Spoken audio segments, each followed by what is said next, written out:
Welcome to the 30-Day Transformation Challenge, Week 3, Day 3.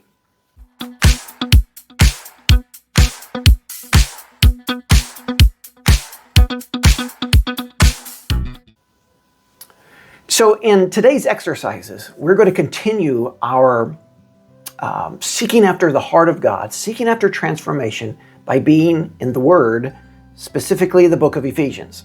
So in yesterday's activity, if you did that, we read the entire book. And if you have not done that activity, go back and do it. Do that even now. Shut this video down, go and do that activity. Take advantage of that. But we're going to focus on that again today, at least a part of it. And so it will be good for you to not only have an idea of what the book is all about, having just read it, but it'll be good to you to be able to focus on a part of it in chapter 1. We're going to look at it here in just a moment. But as you seek transformation, we're going to begin again with the verbiage of pleading to God to give us sensitive ears and hearts to His Word. Okay, we're going to seek after Him in prayer, asking for Him to sensitize our hearts to Him and to His Word. It really is just kind of centering down and staying in that centered position until we are ready to receive, and we sense that reception of God, and His Spirit is working on us to receive His Word. That may take 5 minutes, may take 60 seconds, may take 15 minutes or longer, but don't rush it. Just be with God, and breathing exercises can be very helpful. Just calming, inhaling, exhaling in the same way. And as you think about inhaling, Father, help me to inhale your word and to exhale the lies and the untruths that I've held on to. And just let your mind be with God and let Him saturate your mind with His presence, okay?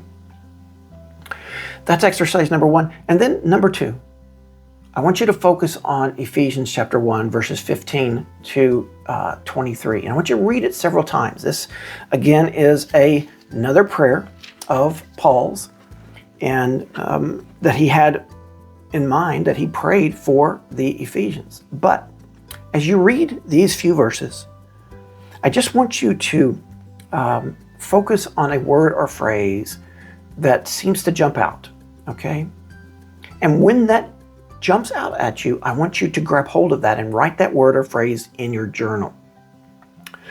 Get that word or phrase or sentence, might be as long as a sentence, fixed in your mind, okay?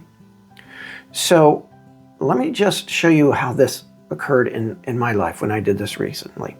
So I started verse 15 and started reading. But the phrase that jumped out to me as I was reading this was the phrase in the first part of verse 17, I keep asking. Paul said, I keep asking that the God of our Lord Jesus Christ would give you a spirit of wisdom and revelation so that you would know Him better. Just in that one verse, there's so much. To know Him better. Know Him better. There's always an experience of God, to know Him better. But what jumped out to me, and that's in that particular time, that particular reading, was the phrase, I keep asking.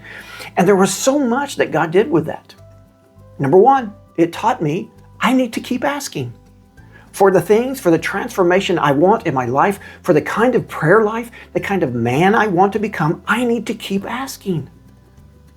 Now, I don't know all the reasons why God doesn't just give me everything that I pray for right away. Well, that's some good ideas.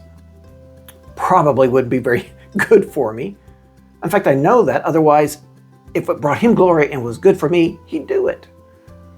But there's value in keeping asking and being persistent in prayer. Jesus talked about that, didn't He? So I have this phrase, I keep asking. And I wrote it down in my journal. I keep asking. I have to continue in persistence in prayer to experience the transformation that He wants me to experience. I keep asking. I keep asking God for certain things in my life.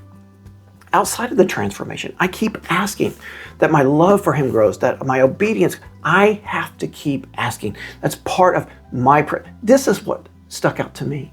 It might be something else for you. Again, like I said, maybe it's to know him better, or the eyes of your heart be enlightened. Enlightened eyes. Father, give me enlightened eyes. Open my eyes. Use your Spirit and let this phrase just permeate your mind. Give that back to the Lord. Tell him to make this. Ask him. Tell him to make this phrase come alive and to really penetrate your heart. And as you go throughout the day, this is one of those things you can do throughout your entire day. You've gone down to the cafeteria, the company cafeteria, you're in line, and the thought comes back to mind. Father, I keep asking. I keep asking for this relationship with my spouse or my son to improve. I pray that you would change it. I keep asking for that. Or Father, teach me the value of keeping persistence as a part of my prayer life. Whatever it might be, but look for God to use that throughout your day because of this, keeping this one phrase or word in mind, okay? A little bit different exercise, but something that you can do very simply as you seek the help of God in doing it. And then the last exercise, probably you've already done, but if you have scheduled an hour time of prayer, I want you to take time tomorrow and schedule an hour and a half. Or if you've got 45 minutes, I want you to increase that, say, to an hour and 15 minutes. I want you to push yourself, just like an athlete seeks to win the race and pushes him or herself. I want you to push yourself too. And just be with God for that extended time. Maybe you don't have breakfast tomorrow morning so you can get it done.